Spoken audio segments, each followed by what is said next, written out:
Welcome to undercover analyst और मैं हूं अभिनव। मैं स्टार्ट करता हूं एक सिंपल से सवाल से। क्या एप्पल कंपनी जो दुनिया भर में आईफोन, आईमैक और आईपैड बेचती है, क्या आप उससे ज्यादा टैक्स भरते हैं? कैसे हो सकता है? ये तो बहुत ही सिली क्वेश्चन लग रहा है। लेकिन 2003 की एक बात बताऊं तो एप्पल ने सिर्फ 1% टैक्स भरा था, यानी कि सिर्फ 1%। और तो और 2019 तक में ये टैक्स रेट और भी नीचे चला गया, यानी कि 0.06%। अगर आप 100 रुपए कमाते हो तो आपका 15 से 20 से 25 रुपया, यानी कि ऑलमोस्ट 15 to 20% टैक्स में चला जाता है, या शायद इससे भी ज्यादा। लेकिन अगर एप्पल कंपनी 100 रुपया कमाती है तो वो सिर्फ 0.06%, यानी कि सिर्फ 6 पैसे टैक्स भरती है। चौंका देने वाला स्टेटमेंट है ना? लेकिन कॉर्पोरेट की दुनिया में ये बिल्कुल चौंकाने वाली चीज नहीं है। 2011 का एक एग्जांपल मैं देता हूं। एप्पल का प्रॉफिट यूएस में $22 बिलियन के लगभग था। अगर मैं इस प्रॉफिट को यूरो में कन्वर्ट कर देता हूं तो वो करीबन 16 बिलियन यूरोस होता है। और उसकी टैक्सेबल अमाउंट जो टैक्स एप्पल को भरनी है वो 50 मिलियन यूरोस के आसपास आती है। लेकिन 50 मिलियन यूरोस पे अगर वो टैक्स भरता है तो सिर्फ वो 10 मिलियन का टैक्स हुआ। तो अभी कैलकुलेशन के हिसाब से अगर मैं 10 मिलियन यूरोस को अपने टोटल प्रॉफिट यानी कि 16 बिलियन यूरोस से डिवाइड कर देता हूं, यानी कि 10 million divided by 16 billion dollars, तो मुझे क्या इफेक्टिव टैक्स रेट मिलता है? 0.06%। वाओ! दुनिया भर में सेलफोन्स बेचकर ये कंपनी सिर्फ 0.06% टैक्स भरती है, लेकिन हम 15 से 20% या कभी-कभी उससे भी ज्यादा टैक्स भरते हैं। तो आप सोच रहे होंगे कि ऐसा क्या करता है एप्पल जिससे इतना कम टैक्स भरता है? तो क्या यहाँ कुछ इलीगल चीज हो रही है? वैसे कोई इलीगल स्टफ तो है नहीं, क्योंकि अगर इलीगल होता तो दुनिया भर की गवर्नमेंट्स उनके पीछे लग जाती और बहुत सारे कंट्रीज में एप्पल को बैन कर दिया जाता। लेकिन ऐसा तो हो नहीं रहा है। एप्पल अपना business in fact every year increase करते जा रहा है और शेयर होल्डर्स को बहुत सारा पैसा एप्पल ने बना के दिया है। तो आगे आखिर ऐसा हो क्या रहा है एप्पल की कंपनी में जो कि वो इतना कम टैक्स भर रहे हैं? तो अगर आप इस वीडियो को एंड तक देखेंगे तो आप समझ पाएंगे कि ये कैसे हो रहा है। लेकिन उससे पहले मैं एक बहुत ही सिंपल चीज आपको समझा देना चाहता हूं, वो है टैक्स अवॉइडेंस और टैक्स इवेजन। ये दो ऐसे कॉन्सेप्ट हैं जो दुनिया भर में सबको कंफ्यूज करके रखे हुए हैं। तो आइए पहले बेसिक्स पे जाते हैं। जैसा कि हमेशा एक एनालिस्ट का काम ही है बेसिक्स पे जाना, हम इस दोनों चीजों के डिफरेंस को समझ लेते हैं। सबसे पहले टैक्स अवॉइडेंस क्या होता है? सिंपल सा एग्जांपल देख लीजिए। अगर आपकी इनकम है ₹1000 और अगर टैक्स रेट आपके कंट्री का है 10%, तो आपकी टैक्सेबल अमाउंट क्या होगी? ₹100। यानी कि ₹100 का टैक्स आपको गवर्नमेंट को पे करना है। लेकिन मान लीजिए कि आप कोई ऐसी टेक्निक यूज करते हो जहां पे आप इस टैक्सेबल अमाउंट जो ₹100 है उसमें से ₹10 बचा लेते हो, जो कुछ भी हो सकता है, यानी कि म्यूचुअल फंड में इन्वेस्टमेंट हो सकता है, इंश्योरेंस में हो सकता है, होम लोन में हो सकता है। ऐसा करके आप ₹10 बचा लेते हो, तो आपकी टोटल नेट टैक्स होती है ₹90। तो ये जो चीज अभी आपने की, क्या ये इलीगल है? बिल्कुल नहीं। बिकॉज आपने अपने टैक्सेबल अमाउंट को कम करने की कोशिश की, टैक्स को अवॉइड करने की कोशिश की, तो इसमें कोई भी इलीगल नहीं है। आपने अभी अभी क्या किया है? एक सिस्टम को सर्च किया है जहां पे आपने ₹10 बचा लिए है।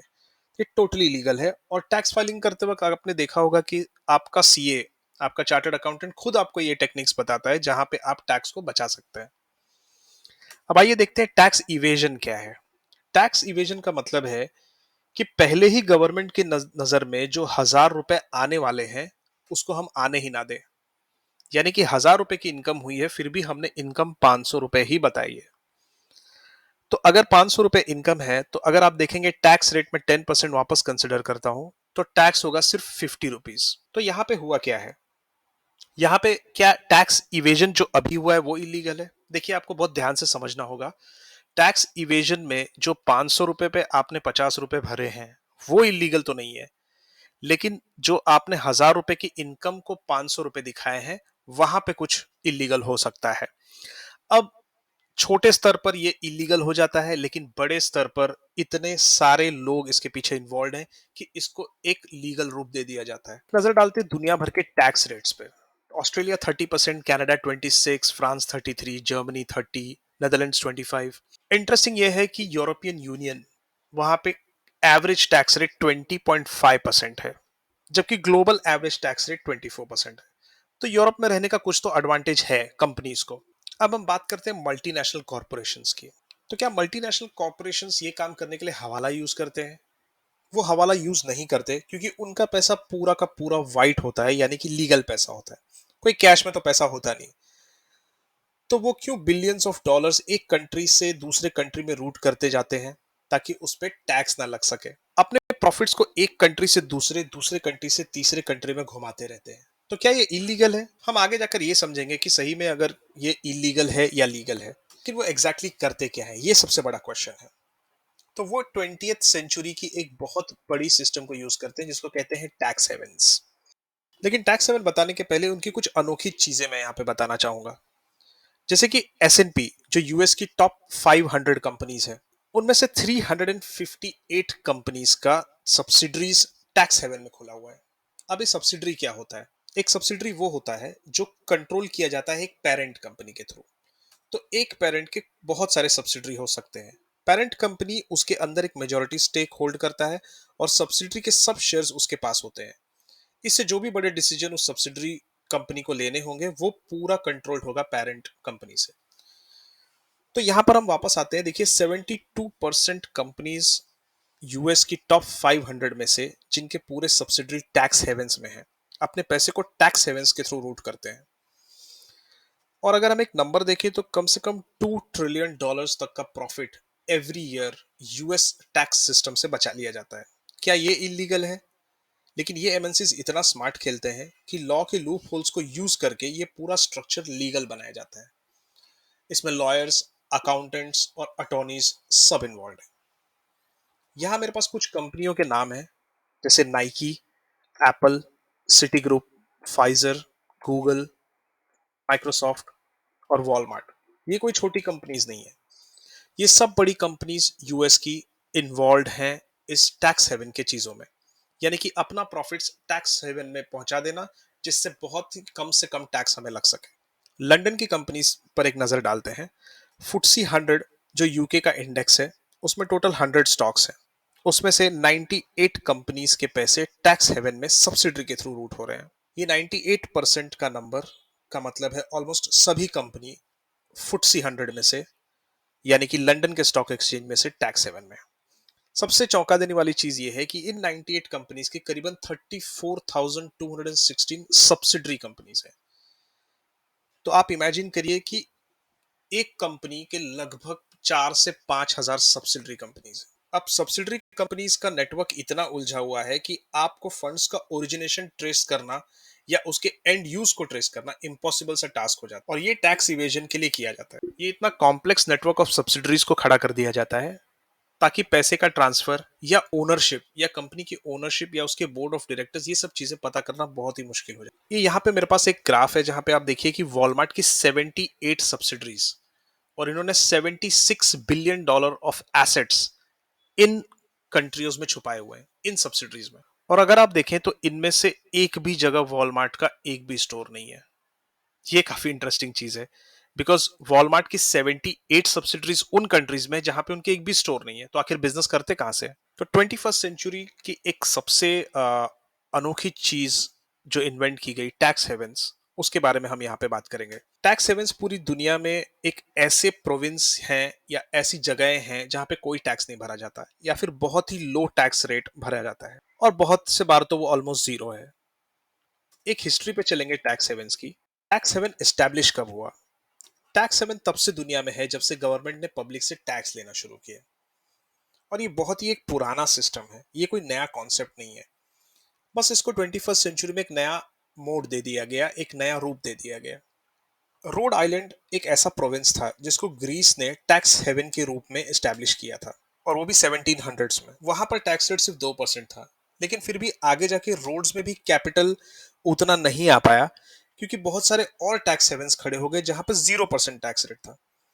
तो अब आप समझ पा रहे होंगे कि टैक्स रेट के 1% या 2% ज्यादा या कम होने से कितना बड़ा फर्क हो जाता है, कितना बड़ा फॉरेन फंड्स फ्लो हो पाता है अगर टैक्स रेट लो होगा। तो ऐसा होता है कि अगर फॉरेन फंड्स 2% के टैक्स रेट पे है, बट कहीं अगर और अवेलेबिलिटी 0% की है, तो वहां से फंड्स उठकर 2% के टैक्स रेट वाली जगह से फंड्स उठकर 0% वाली जगह पे चला जाता है, क्योंकि पैसा हमेशा वहीं फ्लो होता है जहां पे टैक्स रेट कम होता है। तो अब अपने खुद के कंट्री का टैक्स रेट लो रखने से क्या फायदा होता है? छोटे कंट्रीज ने ये सिस्टम हमेशा यूज किया है, क्योंकि जहां भी टैक्स रेट लो होता है वहां फॉरेन इन्वेस्टमेंट बहुत ज्यादा आता है और कैपिटल इनफ्लोस की वजह से उस कंट्री का इकोनॉमी डेवलप। वैसे तो पुराने क्लेम्स बहुत हैं, लेकिन मॉडर्न डे की हिस्ट्री को कंसिडर करते हैं तो ये पता चलता है कि टैक्स हेवन प्रॉपर तरीके से वर्ल्ड वॉर वन के बाद आए। कुछ ऐसे क्लेम्स हैं जैसे बर्मुडा कहता है कि उनका टैक्स हेवन 1935 से है। वहीं लेक्चटेनस्टीन का दावा है कि वो टैक्स हेवन 1926 से है। हिस्टोरियंस का ये कहना है कि सबसे पहले अगर कोई टैक्स हेवन के रोल में सबसे बड़ा बना है तो वो है स्विट्जरलैंड। फर्स्ट वर्ल्ड वॉर के बाद इकोनॉमिक कंडीशंस यूरोप की बहुत खराब हो गई, बिकॉज सारा पैसा वहां खर्च होने लग गया वॉर में। इस वजह से उन कंट्रीज की गवर्नमेंट ने टैक्स रेट को हाई रखा, ताकि गवर्नमेंट को पैसा आ सके और उस पैसे से इंफ्रास्ट्रक्चर का डेवलपमेंट हो सके जो वॉर में पूरा सत्यानाश हो चुका था। और इस वजह से यूरोप की जीडीपी काफी लो हो गई। बट एक कंट्री था जिसको वर्ल्ड वॉर से कोई खास फर्क नहीं पड़ा, और वो था स्विट्जरलैंड। अब स्विट्जरलैंड की बात करें तो उसको वर्ल्ड वॉर वन में कोई भी डैमेज नहीं हुआ था, और उस वजह से उसकी रीडेवलपमेंट की कोई खास जरूरत नहीं पड़ी। इस वजह से उन्होंने अपना टैक्स रेट कभी नहीं बढ़ाया, और उनका हमेशा एक लो टैक्स रिजीम ही रहा है। इस वजह से बाकी यूरोपियन कंट्रीज का पूरा पैसा स्विट्जरलैंड में आता रहा फॉर टैक्स पर्पस, और इस वजह से सबसे बड़ा एस्टैब्लिश टैक्स हेवन बन गया स्विट्जरलैंड। आगे जाके करीब 20 साल बाद फिर से एक ऐसा मौका आया जहां पे बहुत सारा कैपिटल या कहें लूट का पैसा स्विट्जरलैंड में आने लगा। इस बार ये नाजी पार्टी के थ्रू, यानी जर्मनी की हिटलर वाली पार्टी जिसको पूरी दुनिया पे राज करना था।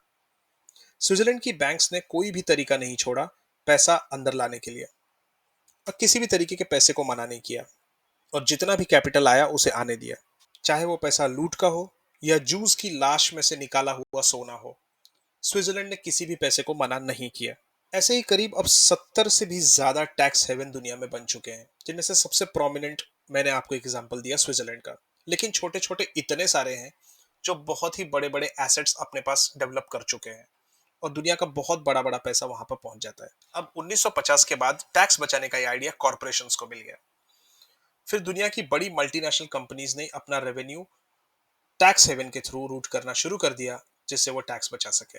आज के सिनारियो में बात करें तो हजारों में लॉ फर्म्स हैं जो आपको ये सर्विस देंगी कि कौन सा टैक्स हेवन चूज करना है, कौन सी शेल कंपनी बनानी है और कैसे बनानी है, और कितनी शेल कंपनीज बनानी है, और ब्लैक का इनकम व्हाइट कैसे कर सके और टैक्स को कैसे बचा सके। ये बिजनेस कुछ इतना बड़ा हो गया है कि आज दुनिया भर से क्रिटिसिज्म सहने लगे हैं टैक्स हेवंस, और वो अपने आप को टैक्स हेवन बोलने से इनकार कर चुके हैं, जबकि पहले वो टैक्स हेवन बोल के अपने आप की खुद की मार्केटिंग करते थे। 2016 में एक पनामा पेपर लीक हुआ, जहां पे आईसीआईजे ने, यानी कि international consortium of investigative journalism, ने बताया कि मोज़ैक फोन्सेका नाम का एक फर्म है जिसमें साल के 2 लाख कंपनीज का रजिस्ट्रेशन होता है, और ये पूरी 2 लाख कंपनीज शेल कंपनीज हैं, और ये बड़े बड़े मल्टीनेशनल कॉर्पोरेशंस, बड़े बड़े बिजनेसमैन और भी बहुत सारे पॉलिटिशियंस के लिए ये कंपनी सेटअप करते हैं पनामा में। आप परेशान हो जाएंगे अगर मैं ये कहूं, आपको ये सब सर्विस आज के डेट में घर बैठे मिल सकती है, और आपको इन टैक्स हेवन तक जाने की जरूरत भी नहीं है। सिर्फ फोन पे ये पूरा काम हो सकता है। कॉर्पोरेशंस की बात करें तो 50% बैंकिंग एसेट्स आज के तारीख में टैक्स हेवन में है। 33% एफआईआई का इन्वेस्टमेंट्स जो भी इंडिया में आता है या जो भी कहीं भी दुनिया में आता है वो टैक्स हेवंस के जरिए आ रहा है।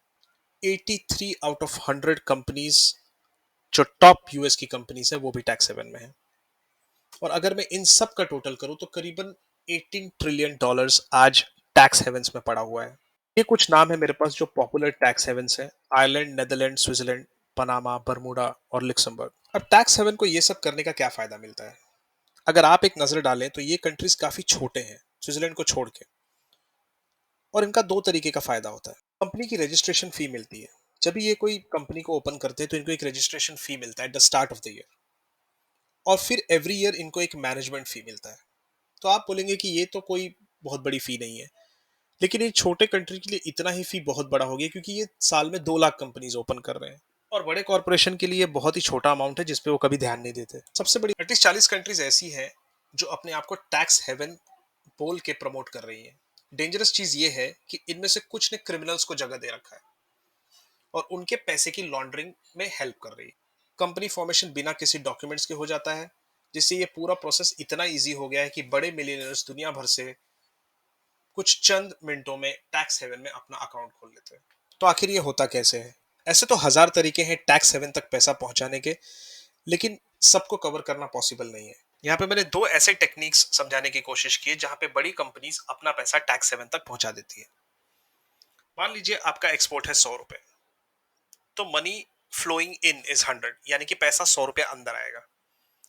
और अगर आपका इंपोर्ट 100 रुपए का है, यानी कि पैसा 100 रुपया बाहर जाए। अब ऐसा एक मान लीजिए कि इंपोर्ट जो आप कर रहे हैं वो टैक्स हेवन के थ्रू कर रहे हैं, और बिल को आपने 110 रुपए कर दिया है। अब इसमें क्या होगा कि आपका 110 रुपया टैक्स हेवन जा रहा है। आपने क्या किया, 100 रुपए के बिल को 110 रुपया कर दिया, जिसको ओवर इनवॉइसिंग कहते हैं। इस तरीके से आपने एक एक्स्ट्रा 10 रुपए का अमाउंट टैक्स हेवन तक पहुंचा दिया। अब जो मनी फ्लो हुआ है वो 110 रुपया हुआ है, और 10 रुपया जो एक्स्ट्रा ओरिजिनल प्राइस पे था वो अब टैक्स हेवन में चला गया है। टैक्स हेवन की रेवेन्यू 10 रुपए से बढ़ गई है। बट वहां पे डरने की जरूरत नहीं, आप कितना भी पैसा इस तरीके से वहां पहुंचा लीजिए, वहां पे तो जीरो टैक्स है। अब एक्सपोर्टिंग कंट्री, यानी कि जो कंट्री भेज रही है, वो उसका एक्सपेंस ले लेती है और अपने टैक्स लाइबिलिटी को यहां भी कम कर लेती है। तो इससे दो चीजें हो गई, यहाँ पे आपने एक्सपेंस कर दिया जिससे आपकी प्रॉफिट कम हो गई, और ये एक्सपेंस एक्चुअली गया है टैक्स हेवन में, और टैक्स हेवन का रेवेन्यू इंक्रीज हुआ है। लेकिन वहां पे डरने की जरूरत नहीं है, बिकॉज वहां पे तो टैक्स है ही नहीं।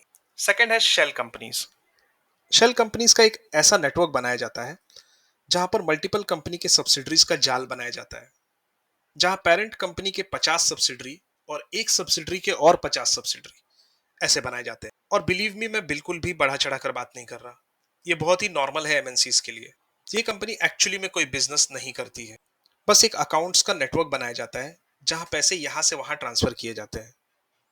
अकाउंट्स के असली ओनर तक पहुंचना इम्पॉसिबल हो जाता है, और एक ऐसा कॉम्प्लेक्स नेटवर्क ऑफ कंपनीज बनाया जाता है जहां से आपस में ही उसको एक्सपेंस और रेवेन्यू के नंबर्स दिखाकर अकाउंटिंग में एडजस्टमेंट्स करके उसको छुपाया जाता है। सबसे सिंपल टेक्निक, मान लीजिए आपका हेडक्वार्टर्स यूएस में है और ये आपकी बिजनेस कंट्री है, लेकिन आप क्या करते हो कि आपका पूरा प्रॉफिट का पैसा टैक्स हेवन में पहुंचा देते हो। कैसे? वो टेक्निक्स हमने देखी है अभी, अंडर इनवॉइसिंग, ओवर इनवॉइसिंग और शेल कंपनीज के नेटवर्क से। तो अपने सेल्स हेडक्वार्टर को टैक्स हेवन में बना दिया जाता है, जितना भी इनकम वहां बनेगा वो टैक्स फ्री हो। तो एमएनसीज का सबसे बड़ा एम यही होता है कि प्रॉफिट का पैसा बिजनेस कंट्री से टैक्स हेवन पहुंचा दिया जाए। अगर वो टैक्स हेवन पहुंच जाता है तो बिजनेस कंट्री का एक्सपेंस वैसे ही टैक्स को कम कर देगा इस कंट्री में, लेकिन टैक्स हेवन की कंट्री में ऑलरेडी जो वहां पे टैक्स जीरो है, वहां पे कोई टेंशन ही नहीं है। तो चलिए आते हैं सबसे पहले सवाल पे जो मैंने आपको पूछा था कि आखिर एप्पल से आप टैक्स ज्यादा भरते हैं, तो ऐसा एप्पल करता क्या है? 1990 में कॉर्क आइलैंड में एप्पल कंपनी ने अपना पहला स्टोर खोला और आयरलैंड को यह कह दिया कि हम लोग सिर्फ यहाँ पर मैन्युफैक्चरिंग करने वाले हैं।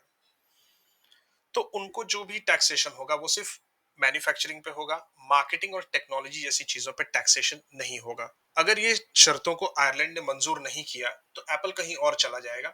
इससे क्या हुआ कि एप्पल का टैक्स रेट जो 21% था यूएस में, वो अब आयरलैंड में सिर्फ 12.5% रह गया।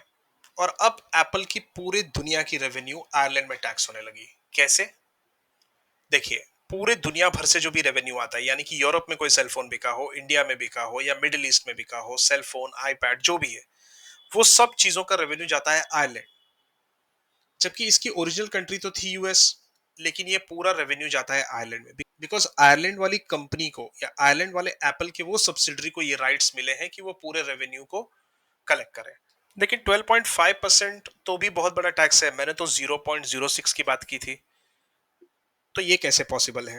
एप्पल ने एक अनोखी चीज की, एप्पल सेल्स इंटरनेशनल और एप्पल ऑपरेशंस यूरोप, ऐसी दो सब्सिडरी कंपनी उन्होंने खोली। इनकी पेरेंट कंपनी थी खुद एप्पल। अब हो ये रहा था कि आयरलैंड के अंदर पूरे दुनिया भर का रेवेन्यू रिकॉर्ड हो रहा था एप्पल सेल्स इंटरनेशनल के थ्रू। यानी कि जो भी चीज दुनिया में बिकती है, एप्पल का प्रोडक्ट जो भी दुनिया में बिकता है, वो एप्पल सेल्स इंटरनेशनल रिकॉर्ड कर रहा था। और तो और, एप्पल सेल्स इंटरनेशनल जो आयरलैंड में था, उसको एक रिसर्च एंड डेवलपमेंट कॉस्ट देना है एप्पल मेन कंपनी को, यानी कि जो यूएस में है, और उसको एक रॉयल्टी फीस भी देना है। तो आप समझ रहे हैं यहाँ पे क्या हो रहा है? एप्पल सेल्स इंटरनेशनल पूरे दुनिया का रेवेन्यू कलेक्ट कर रहा है और एक रिसर्च एंड डेवलपमेंट कॉस्ट और रॉयल्टी फीस भी यूएस को दे रहा है। यानी कि जो भी पैसा आ रहा है उसमें से कुछ डिडक्शंस भी हो रहा है, बिकॉज उसको research and development cost US भेजना है।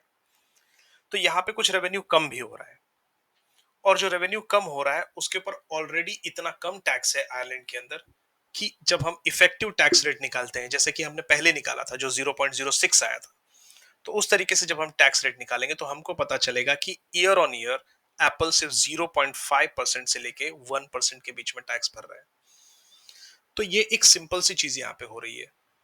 एप्पल यूएस अपने सेल्स को आयरलैंड में दिखा रहा है, और आयरलैंड एक रॉयल्टी फीस और रिसर्च डेवलपमेंट फीस वापस यूएस को पे कर रहा है।